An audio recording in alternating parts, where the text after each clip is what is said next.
Karena saya memang senang koi, akhirnya jadi breeder koi, terus kita berkembang di koi juga. Kerja paling enak itu emang hobi yang dibayar ya.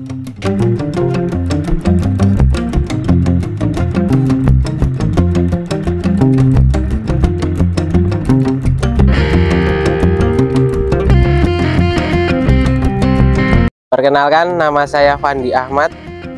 Alamat saya di Ngerajek, Mungkit, Magelang. Saya berusaha di bidang perikanan budidaya ikan koi. Alamat saya berada di Dusun Ngerajek 3, Desa Ngerajek, Kecamatan Mungkit, Kabupaten Magelang. Usaha saya kurang lebih sudah 3 tahunan.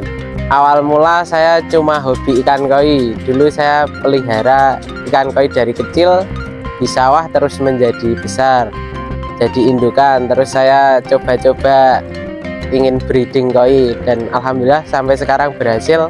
Awal mula dulu berhubung saya belinya kecil-kecil, masih murah-murah ya mas. Dulu sekitar 30-an ekor, masih harga di bawah 300.000 itu.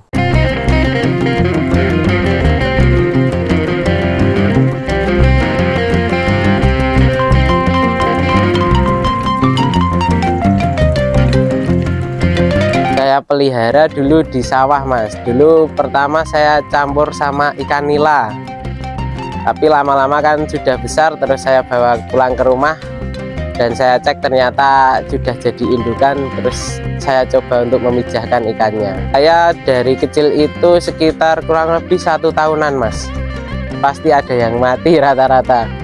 Itu dari 30-an ekor itu sisa sekitar 20 ekoran. 20 ekoran itu saya pisahkan dulu, saya cek yang jantan sama betinanya mas, terus kita breeding kan. Saya belajar otodidak mas, dan sama dari YouTube biasa. Awal pasti pertama mijahin anakan pasti sering banyak yang mati gitu, entah faktor dari musim, dari hama, kayak ikan-ikan yang lebih besar kayak gitu. Saya kembang biakan di kolam sawah mas, kolam lumpur. Dari 20 tadi saya kembangkan di kolam lumpur jadi ribuan mas. 20 ikan itu kita pilih jantan betinanya, terus kita membreedingkan itu minimal betina 1, jantan 2 mas. Itu nanti ditempatkan di kolam sendiri, dikasih media buat bertelur. Dari medianya bisa pakai enceng gondok, bisa pakai tali rafia. Nanti setelah memijahkan itu indukannya diambil mas, setelah keluar telurnya diambil, dipisahkan, nanti anakannya kita tebar di kolam lumpur mas. Dari telur kita menunggu menetas umur 1 minggu atau 5 harian, kita baru tebar di kolam lumpur. Nanti biasanya umur 1 bulanan kita udah panen buat kita sortir sama pindah tempat mas. Kalau buat tebar bibit, usahakan dari kolam lumpur kita harus bersih dari hama-hama kayak ikan-ikan yang lebih besar kayak gitu. Nanti dari hama kayak belut, kayak ikan yang invasif gitu. Terus nanti dari pakan juga beda mas. Biasanya kita di rumah udah dikasih cacing dulu, cacing sutra.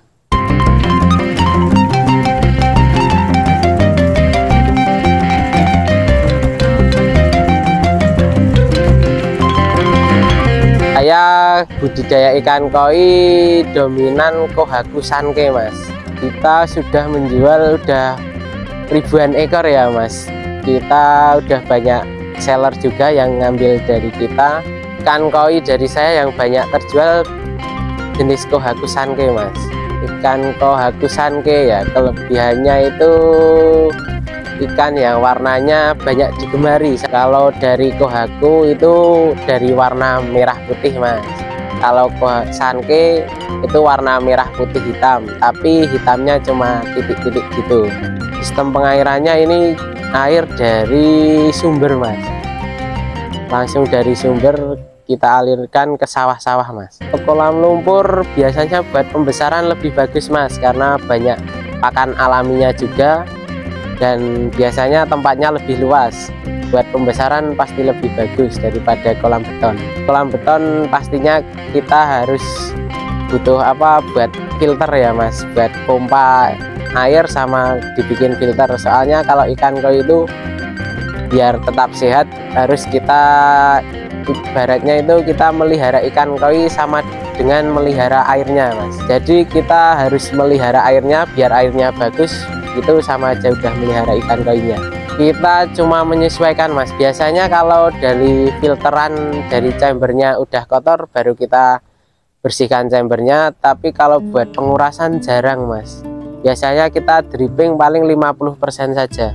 Kalau di kolam sawah kita biasanya cuma yang penting kita lihat aja ikannya gimana. Kalau nggak ada kendala misal kayak ada gejala sakit, jamuran atau gimana, kita ya cuma rutin dikasih makan aja. Kalau di kolam lumpur gini biasanya ikan diam di dekat air yang mengalir itu Mas, air yang buat pengairan biasanya diam di situ. Di kolam sawah kita biasanya langsung dipakai obat ya Mas, pakai obat langsung dicampur sama pakannya. Kalau di kolam beton di rumah kita biasanya langsung angkat ikannya, kita karantina di akuarium. Kita biasanya semingguan Mas, ikan koi sudah biasa bisa pulih kembali, nanti bisa masuk kolam kira-kira butuh 1 mingguan. Yang udah sehat dari karantina biasanya ikan sudah terlihat aktif ya Mas, sama dari kita bekas jamurnya itu sudah nggak ada, sudah mulus kembali, itu biasanya ikan udah sehat. Kalau mau lebih bagus di kolam beton biasanya nanti pakannya yang beda, biasanya dikasih pakan yang buat warna gitu, buat mempercerah warna merahnya, terus buat skinnya warnanya putihnya nanti ada pakan khusus buat ikannya. Yang di kolam lumpur kita pakan cuma biasa Mas, buat pakan pembesaran saja. Biasanya kita menjadikan warna itu kalau di kolam beton. Buat pakan yang buat ikan koi yang bagus biasanya ada yang lokal, ada yang impor. Yang lokal itu biasanya pakai Hiroyuki udah termasuk bagus. Terus yang impor pakai pakan dari JPD bagus juga. Dari pembreedingan ikan koi kita awalnya memilih jantan dan betinanya, lalu kita masukkan ke kolam yang buat pemijahan. Nanti biasanya kita memasukkan ikan sore hari, nanti besok pagi biasanya ikan sudah mengeluarkan telur, nanti kita ambil indukannya kita pisah. Nanti telur akan menetas sekitar umur 2 hari, nanti 2 hari sampai umur ketiga harinya kita mulai kasih pakan Artemia biasanya. Nanti sampai umur seminggu kita nanti kasih kutir sama cacing sutra, baru kita tebar ke sawah Mas. Untuk membedakan ikan koi jantan dan betina, kalau betina yang sudah siap bertelur biasanya perutnya sudah besar ya Mas, kalau dipegang perutnya sudah empuk gitu. Kalau buat yang jantan biasanya kalau jantan udah birahi itu ditutup insangnya itu sudah kasar. Kalau enggak kita harus cek buat analnya itu, kita pegang itu bisa keluar spermanya gitu, warna putih gitu. Untuk tebar bibit dari itu kita kurang lebih 1 bulan dikasih pakan D0, kita biasanya udah kita panen buat kita sortiran pertama. Nanti yang bagus-bagus kita besarkan lagi, nanti yang kurang bagus nanti kita sudah jual duluan. Kalau kita budidaya ikan koi pasti ada apa ya Mas, kalau ikan dari koi itu pasti ada yang polos lah, biasanya kita buang yang polosan dulu. Kalau dari jenis kita ternaknya jenis Kohaku Sankei, kita buang polosannya dulu, nanti yang warna-warna yang ada coraknya kita besarkan lagi. Persentase ikan koi yang polosan sama yang warna itu sekitar 50-50% Mas. 50% untuk yang warna, 50% untuk yang polosan. Tapi nanti tergantung indukan juga, bisa 30% buat polosan, 70% buat warna. Kalau buat ikan koi kita yang warna, kita harusnya milih yang koi yang warnanya bagus-bagus dan tajam ya Mas warnanya. misal warna merah kita harus merah yang tajam gitu, terus buat warna putihnya yang bersih biasanya kayak gitu. Dan untuk pola buat indukan biasanya yang simpel-simpel aja Mas.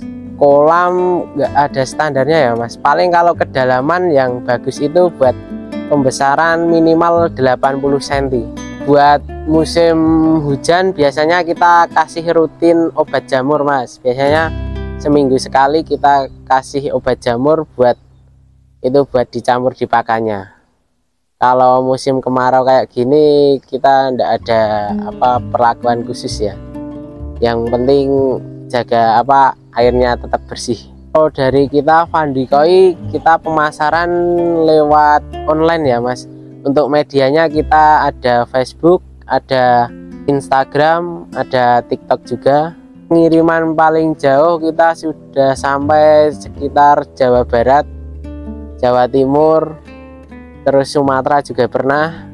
Oh, motivasi saya bisa berkembang dan kayak gini sebenarnya karena hobi Mas. Sebelumnya kita harus suka dulu untuk menjalani usaha kita. Kalau kita sudah hobi, kita walaupun gagal pasti kita akan mencoba lagi karena kita sudah senang ya Mas. Alhamdulillah dari hasil koi ini bisa menuruti apa yang saya inginkan tanpa meminta orang tua. Kita bisa lebih mandiri juga. Dari sini kita juga bisa kenal banyak orang, nambah banyak teman juga, nambah banyak relasi juga. Untuk teman-teman yang mau mencari koi bisa langsung datang ke tempat kami di Fandi Koi Farm atau bisa hubungi nomor WhatsApp kita di 0859592277. Teman-teman yang mau memulai usaha di bidang apapun itu tetap semangat, jangan pantang menyerah. Kita walaupun gagal kita harus coba lagi, pokoknya jangan menyerah. Nanti lama-lama kita mungkin tahun awal kita masih belajar, tapi lama-kelamaan kita pasti akan menjadi bisa, pasti kita akan berkembang. Yang penting kita jangan menyerah buat memulai usaha, dan jangan malu kalau usaha-usaha kayak gini. Kita nggak perlu malu karena ini yang penting usahanya kita halal dan baik. Karena saya memang senang koi, akhirnya jadi breeder koi, terus kita berkembang di koi juga. Paling enak itu emang hobi yang dibayar ya Mas.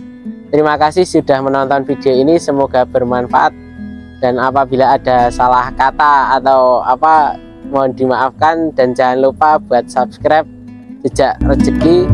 Mantap.